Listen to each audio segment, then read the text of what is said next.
Good morning, everyone. It's a real pleasure to be here. I did bring the Seattle rain with me, I think. Can I just say that how much I love your royal commissions? I've quoted the ACCC several times in the U.S. and I love the framing around many of these issues as primarily ones about fair competition. And I wonder if we might be able to import some sort of royal commission. So we'll need to speak about that afterwards. You're probably wondering who or what is mission data. And in the next few minutes, I'd be glad to tell you a little bit about it. But you're probably also wondering, what does an American have to offer Australians at a policy conference? After all, our country isn't exactly a paragon of governmental virtue. From everything from the economy to healthcare to even energy, Australia has so much to teach America. And for example, last year, Australia installed 4 to 5 times more renewable energy than America on a per capita basis. And of course, I'm painfully aware of America's dreadful national politics.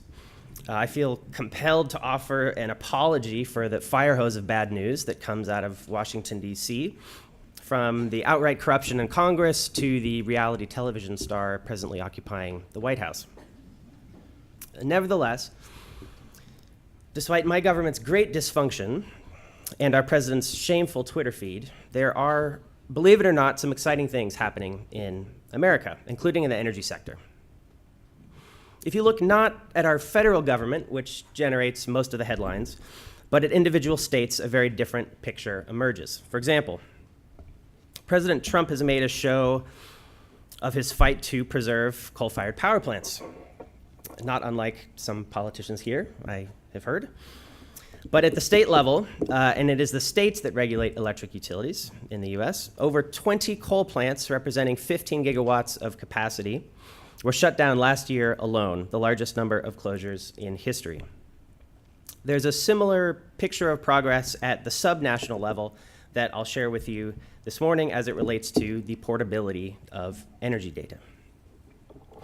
So who and what is Mission Data? Well, Mission Data is a nonprofit I co-founded about 5 years ago, and it came from the recognition of a common need that all distributed energy resources, energy efficiency, demand response, solar, battery storage, et cetera, all need access to smart meter data in a consistent way. America has over 3,500 retail electric utilities, and each one of them provides data in a different way. 3,500 electric utilities makes my job very difficult. And meter data is essential to valuing DER services because the utility meter is the source of truth. My organization has 2 principles. The first is the best available data about energy usage and cost should be available to customers and their authorized third parties. And 2, such access should conform to nationally recognized standards and best practices. Our vision is for zero marginal cost data exchange to be used in the competitive DER market. We have some 35 companies that are part of our coalition representing over $1 billion a year of advanced energy management services. And these firms are an economic force poised to help us reduce energy use and decarbonize the power sector, but they need high quality access to customer data in order to do it. But utilities have not shared this data willingly, even with customer consent. And this has been a state-by-state battle. To give you a sense of some of our progress at the subnational level, consider these maps. The one on the left from 2014 and 2019 on the right. In 5 years, we went from only 1 state having a data sharing policy mandate to 5 states today, with 8 more actively considering it in ongoing regulatory proceedings. This covers 36 million electric meters across the US, and that's almost half of the total number of advanced meters installed. Now, the green circle at the bottom there is the green button logo. And you may have heard about green button. I'll tell you a little bit about it. It's a standard for exchanging energy-related information. This was led by the federal government about 8 or 9 years ago, back in the good old days.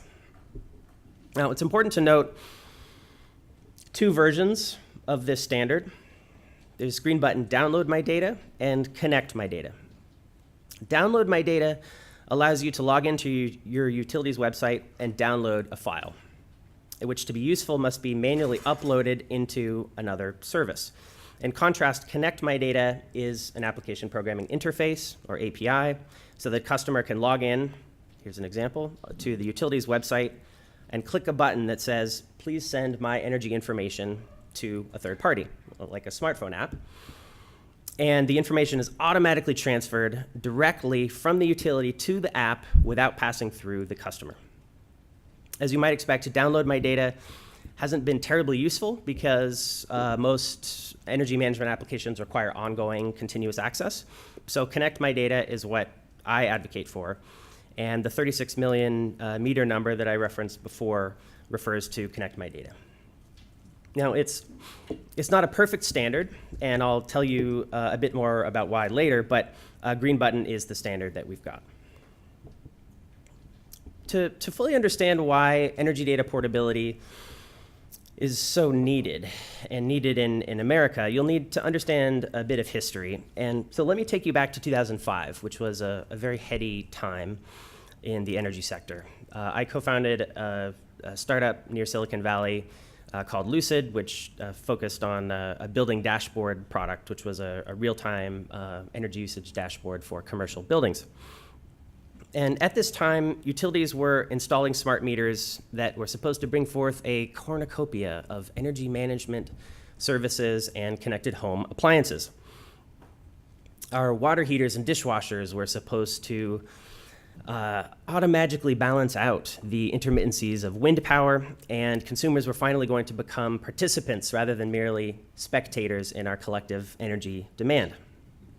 The smartphone was first created by Apple and released in 2007, and investors poured money into this space. Google and Microsoft even entered the fray, and some of the world's most successful investors, including Richard Branson and John Doerr, declared that transforming our energy systems was the largest wealth creation opportunity in human history. And yet, a decade later, essentially only one company ever really made it. And it seems, after such high hopes and billions of dollars invested, the most we have to show for it is smiley faces on utility bills. In the words of one venture capitalist, we wanted flying cars and all we got was 140 characters, referring, of course, to Twitter. And I think the same thing could be said about the energy management space. So, excuse me, as I tried to understand what determined the shape of this funnel, I found that the funnel was not an inevitability of technological Darwinism. It was shaped by our data sharing policies, or rather the lack thereof. Water is to ranchers in the outback like energy data is to the companies that I work with, and they've been in a drought for a very long time. And so after seeing startup after startup during this period leave the sector, I knew that I had to do something about it. So I've been working on this issue ever since. To give you a sense of our hard-won progress, in 2016, I wrote a paper called Waiting for Data. At the time, the utilization rate of energy data sharing in California here was a tiny fraction of a %. And I identified various causes, including the lack of privacy policies and regulators' aversion to dealing with IT issues. Today, I'm proud to say that there are hundreds of thousands of customers across California sharing their energy data with third parties. This chart shows the uptake of demand response services provided by competitive firms. It's reported quarterly from 2016 through 2018. And you can see that approximately every 90 days, some 15,000 households sign up to receive an automated, or rather to provide automated or behavioral load reductions, which helps increase the amount of renewable energy on the California grid. And what this proves to me is that you can successfully use energy data portability to truly animate the market for distributed energy resources. Achieving this, however, hasn't been easy. California is just 3 utilities, so that's 3 utilities down, 3,497 to go. Whenever one issue is solved, another one appears in its place, and it's a bit like a game of whack-a-mole. Except that our utilities would love us to see us continue playing for all eternity. That's because utilities' incentives are not aligned with empowering consumers to access energy services that are available from other providers. If utilities' incentives are not properly aligned, you will face numerous battles, as I have in the US. And jumping through hoops has, by necessity, become my trade. Effective intervention in regulatory proceedings in America is already difficult enough, even without some battles that I'll tell you about here in a minute. For example, I must hire couriers to deliver 17 hard copies of my testimony to the Public Utility Commission of Texas, because in 2019 they still do not allow electronic document submissions. And I'm routinely outnumbered 10 to 1 by utility lawyers earning $500 an hour, while I argue that energy data is not the utility's proprietary and confidential business information, but energy data belongs to the customer, just as you have proposed with your consumer data right. So my advice to you today is to either structure your policies so that utilities or network providers have the correct incentives to provide data portability, or take the data platform away from them entirely and give it to another entity that is better positioned to serve the public interest. So here are 4 battles that I've faced across the country, and it's my sincere hope that you will be able to avoid some of these challenges here in Australia with a combination of thoughtful policy and political courage. Battle number 1 was over the definition of energy data and what exactly is included. Back in 2014, we made a costly mistake. We thought that it was just about the meter data. And so we got some language in an Illinois state regulation that required utilities to provide energy usage data electronically. And we thought we had won a victory, but we had neglected several other things that then became important. For example, addresses. With multi-site commercial customers, usage data alone doesn't tell you where the consumption occurred. And one of our members went to the trouble to integrate with the API provided by Commonwealth Edison, Illinois' largest utility. And they described it later as being, quote, a massive waste of time because they couldn't determine where that consumption was occurring from this multi-site customer. When asked if they would please add the addresses to the green button data file, ComEd said no, the rules had been issued by the regulator, they were in compliance, and that it would be a very costly change in their IT systems. Also, billing data is important for a number of cost management applications, particularly for commercial buildings and for multifamily properties. And then finally, there's system data. And this is information necessary to participate in the wholesale market. In the US, this is things like in which transmission control area is the customer located. This is the type of information that's only available from the utility. And this type of information asymmetry, in my experience, is routinely exploited by utilities in the US to eliminate competition. So my first lesson learned was this. By failing to specify a complete data set at the beginning, we were now playing a prolonged and expensive game of whack-a-mole. Battle number 2, awful user experiences. When we mandated a data sharing standard, we thought we were getting something as seamless and easy for customers to use as those login with Google buttons that you typically see on websites today. Well, that's not what we ended up with. Instead, the utilities proposed, like a resentful student who deliberately fails exams in school, that the best way to facilitate data sharing in a scalable manner for hundreds of thousands of Californians, that was the state policy goal, is to make them fill out a 4-page legal form and submit a wet ink signature via the post or via fax machine in order to share their data. This was their straight-faced proposal.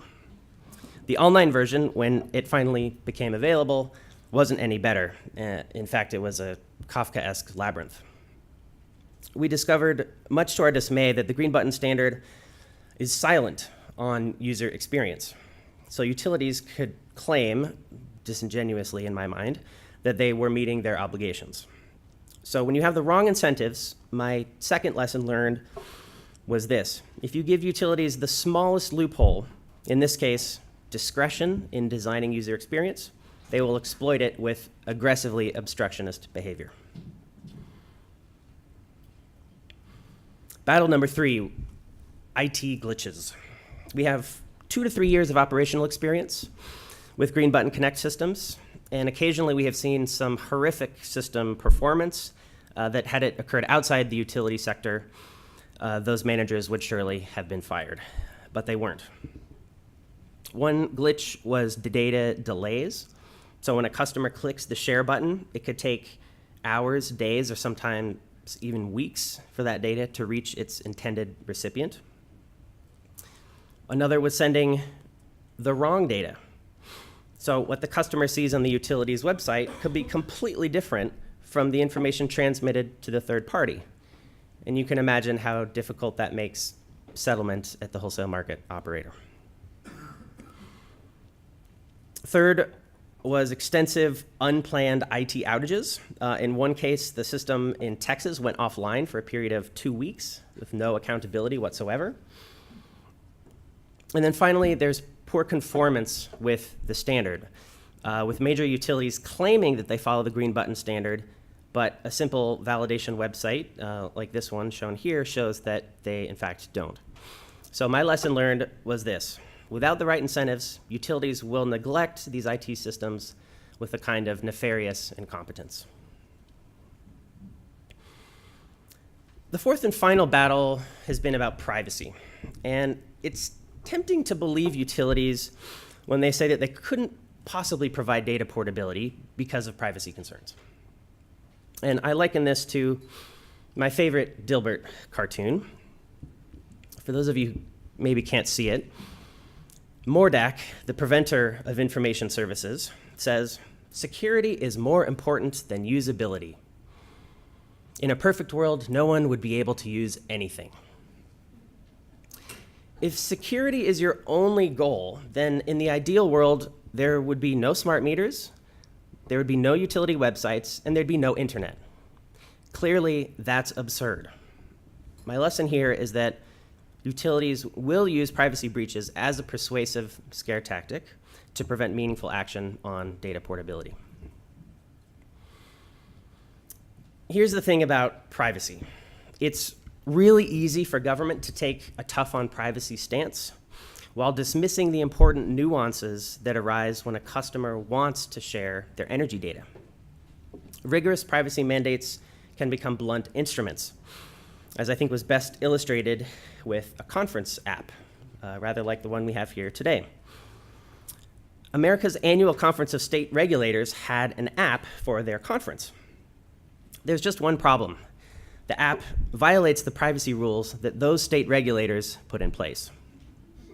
This was an embarrassing double standard that's all too common. State utility regulators want to enjoy the conveniences of meeting people and planning their schedule at the conference, and that involves sharing their data. So how can it be reasonable to give away personal data on your phone with a single click while sharing your energy data requires a 4-page legal form and wet ink signatures? So we have to give customers data portability with the conveniences that they expect today, particularly with mobile devices, while simultaneously providing common sense privacy protections, such as ensuring informed consent. That isn't always easy, but I strongly believe that it can be done.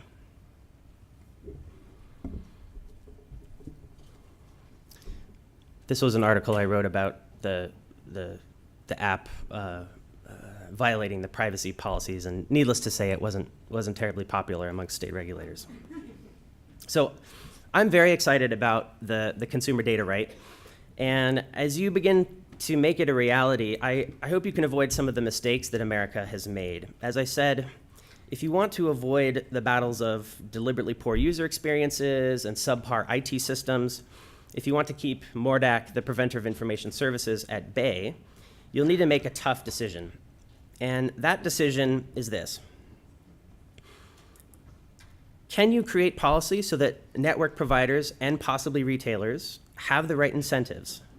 Or do you conclude that it's not possible, that utilities and regulatory structures are beyond repair, and that data portability for the distributed energy market can only be accomplished with an entirely new entity in charge of energy data? In the US, I'm increasingly convinced that utilities are not up to the task and that the best efforts of American regulators will not fully quash utilities' anti-competitive impulses. Regulators in America are too captured by utilities, and our governmental powers are too limited. As for what's best in Australia, I hesitate to make a prescriptive proposal, but I'm sure that those of you, the brain trusts gathered here in this room, know a lot more than I do about the best answer to this question. But whichever way you ultimately choose, remember that privacy and access to information are two sides of the same coin. You can be pro-privacy and pro-customer choice at the same time. And with that, I thank you very much for the opportunity. And now that I've had a few minutes to tell you about my lessons learned, I look forward to hearing yours over the next couple of days. So thank you very much.